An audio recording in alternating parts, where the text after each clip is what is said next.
श्री स्वामी समर्थ. श्रावण महिना हा अत्यंत पवित्र आणि शुभ महिना असतो. सणांचा राजा म्हणजे श्रावण महिना आणि या श्रावण महिन्यामध्येच नागपंचमी सुद्धा येत असते. नागपंचमीच्या आदल्या दिवशी नागपंचमीचा उपवास सुद्धा केला जातो. यंदा पहिल्या श्रावणी सोमवारीच नागपंचमी आलेली आहे. 17 ऑगस्टला पहिला श्रावणी सोमवार असणार आहे आणि या दिवशी नागपंचमी सुद्धा असणार आहे आणि 16 ऑगस्टला नागपंचमीचा उपवास असणार आहे. नागपंचमीचा उपवास हा आदल्या दिवशी संपूर्ण दिवसभर केला जातो आणि दुसऱ्या दिवशी म्हणजेच नागपंचमीच्या दिवशी हा उपवास सोडत असतात. परंतु यंदा पहिल्या श्रावणी सोमवारी 17 ऑगस्टलाच नागपंचमी आलेली आहे. मग या दिवशी जर आपण नागपंचमीचा उपवास सोडला तर मग श्रावणी सोमवारचा आपला उपवास जो आहे तर त्याचे फळ आपल्याला मिळणार नाही. तर श्रावणी सोमवारचा सुद्धा उपवास आपल्याला घडावा आणि नागपंचमीचा सुद्धा आपल्याला उपवास घडावा. तर यासाठी आपण हा उपवास जो आहे तर तो कसा सोडायचा आहे, म्हणजे नागपंचमीचा उपवास आपल्याला सोमवारी कशा प्रकारे सोडायचा आहे जेणेकरून आपल्याला दोन्हीही उपवासाचे फळ मिळेल. या दिवशी आपल्याला कोणत्या चुका करायच्या नाहीत. नागपंचमीच्या उपवासाला काय खावे काय खाऊ नये याची संपूर्ण माहिती आपण या व्हिडिओमध्ये पाहणार आहोत. व्हिडिओला सुरुवात करण्या अगोदर तुम्ही जर चॅनलवरती नवीन असाल आणि पहिल्यांदाच माझे व्हिडिओ पाहत असाल तर चॅनलला सबस्क्राईब करा. व्हिडिओ माहिती पूर्ण वाटला तर व्हिडिओला लाईक करा. नागपंचमीचा उपवास हा रविवारी 16 ऑगस्टला असणार आहे. या उपवासाला आपण काय खाऊ शकतो, तर जे उपवासाचे पदार्थ आहेत तर ते आपण खाऊ शकतो. फक्त आपल्याला गरम पदार्थ खाणे जे आहे तर ते टाळायचे आहे. म्हणजे जे काही पदार्थ बनवणार आहोत तर ते थंड झाल्यानंतर आपल्याला खायचे आहेत. उपवासासाठी जे पदार्थ बनवतो तर यामध्ये साधे समुद्री मीठ न वापरता सैंधव मिठाचा आपल्याला वापर करायचा आहे. आपण फळे खाऊन सुद्धा हा उपवास जो आहे तर तो करू शकतो. त्याचप्रमाणे साबुदाण्याची खिचडी असेल किंवा ड्रायफ्रुट्स असतील, शेंगदाणा, खजूर, तर या ज्या गोष्टी आहेत जे काही उपवासाला चालणारे पदार्थ आहेत तर ते खाऊन आपण हा नागपंचमीचा उपवास जो आहे तर तो आदल्या दिवशी करायचा आहे. फक्त आपल्याला कोणाचंही उष्ट खायचं नाही किंवा आपले उष्टे जे पदार्थ आहेत तर ते इतरांना द्यायचे नाहीत. आपल्याला या व्रताचं या उपवासाचं पावित्र्य राखायचं आहे.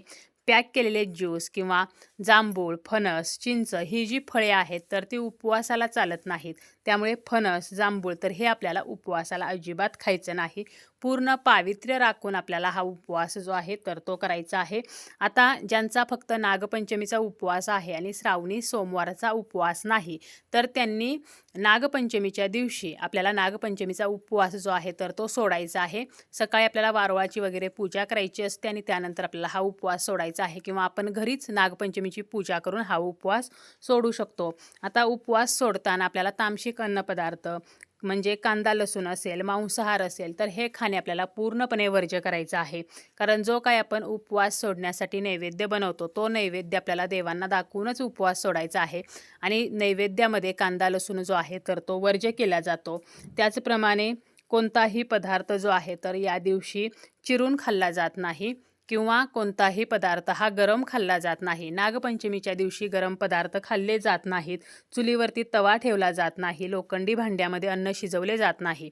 त्यामुळे ज्यांचा श्रावणी सोमवारांचा उपवास नाही, फक्त नागपंचमीचा उपवास आहे तर त्यांनी उपवास सोडताना जे काही पदार्थ आपण बनवणार आहोत तर ते पदार्थ गरम खायचे नाहीत किंवा ते पदार्थ जे आहेत तर ते चिरून खायचे नाहीत.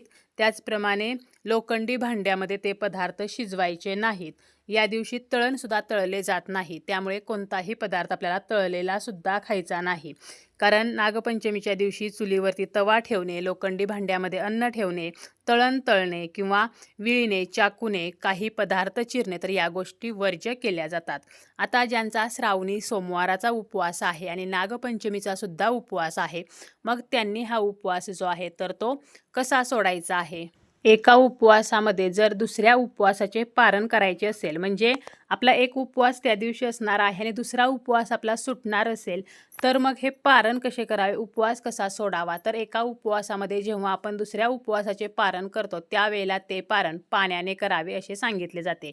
बरेच जण असे सांगतात की आपण जे काही उपवास सोडण्यासाठी पदार्थ करतो किंवा आपल्याला भात जो आहे तर तो करायचा आहे आणि त्या भाताचा किंवा त्या पदार्थांचा वास फक्त घ्यायचा आहे आणि उपवास सोडायचा आहे. म्हणजे आपल्याला नागपंचमीच्या दिवशी भात करायचा आहे किंवा इतर पदार्थ जे आपण उपवास सोडण्यासाठी बनवतो, तर त्याचा फक्त वास घेऊन आपल्याला तो उपवास सोडायचा आहे. परंतु जेव्हा आपण त्या पदार्थांचा वास घेतो त्यावेळेला आपला श्रावणी सोमवारचा उपवास जो आहे तर तो सुद्धा सुटत असतो. त्यामुळे आपल्याला हे पारण पाण्याने करायचं आहे.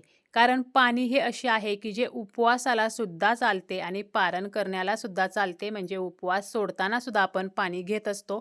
त्यामुळे आपल्याला पाणी प्यायचं आहे आणि मनामध्ये आपल्याला पूर्ण श्रद्धेने, निष्ठेने आपण नागपंचमीचा उपवास सोडत आहोत, तर अशी भावना निर्माण करायची आहे आणि तो आपल्याला उपवास पाणी ग्रहण करून सोडायचा आहे. आणि श्रावणी सोमवारचा जो उपवास आहे तर तो दिवसभर करून आपल्याला संध्याकाळच्या वेळेला तो श्रावणी सोमवारचा उपवास नेहमीप्रमाणे सोडायचा आहे. थोडक्यात सांगायचे झाले तर रविवारी आपण जो नागपंचमीचा उपवास धरलेला आहे, तर सोमवारी सकाळी उठून स्नान करून स्वच्छ वस्त्र परिधान करून आपल्याला पूजा वगैरे सर्व करून घ्यायची आहे आणि त्यानंतर आपल्याला पाणी प्यायचं आहे आणि मनामध्ये आपण नागपंचमीचा जो उपवास आहे तर तो सोडत आहोत अशी भावना निर्माण करायची आहे. तर अशा प्रकारे आपल्याला हा उपवास सोडायचा आहे.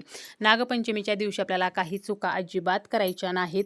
नागपंचमीच्या दिवशी जर आपण काही चुका केल्या तर आपल्याला त्या उपवासाचे कोणतेही फळ मिळत नाही. निसर्गाशी जोडलेल्या नागपंचमीच्या सणाच्या दिवशी आपण नागांची विशेष पूजा करत असतो.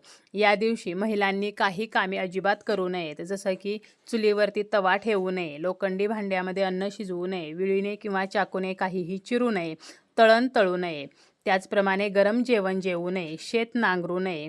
या दिवशी धारदार वस्तूंचा वापर करू नये, जसं की कात्री, सुई यांचा वापर करू नये. शिवणकाम सुद्धा या दिवशी करणे अशुभ मानले जाते. आता या गोष्टी पाळणे किंवा न पाळणे ही प्रत्येकाची वेगवेगळी गोष्ट आहे. कोणाला पटेल त्यांनी या गोष्टी अवश्य पाळाव्यात. ज्यांना पटत नाही तर त्यांनी नाही पाळल्या तरी सुद्धा चालतात. आणि नागपंचमीच्या दिवशी आपल्याला काळे वस्त्र परिधान करायचे नाहीत, तामसिक अन्नपदार्थ जे आहेत तर ते खायचे नाहीत, चामड्याच्या वस्तूंचा आपल्याला वापर करायचा नाही, कोणाशीही कलह, वादविवाद, भांडण तर या गोष्टी करायच्या नाही. नागपंचमीच्या दिवशी नवीन वस्त्र, नवीन अलंकार घालण्याची सुद्धा परंपरा आहे. या दिवशी नवीन वस्त्र आणि नवीन अलंकार परिधान केल्यामुळे आनंद व चैतन्याच्या लहरी कार्यरत होत असतात. त्याचप्रमाणे आपल्या हातावरती भावासाठी मेहंदी काढली जाते. नागपंचमीच्या दिवशी एक तरी झोका अवश्य घ्यावा असे म्हटले जाते, कारण या दिवशी आपण झोका घेतल्यामुळे आपल्या भावाची जास्तीत जास्त प्रगती होत असते.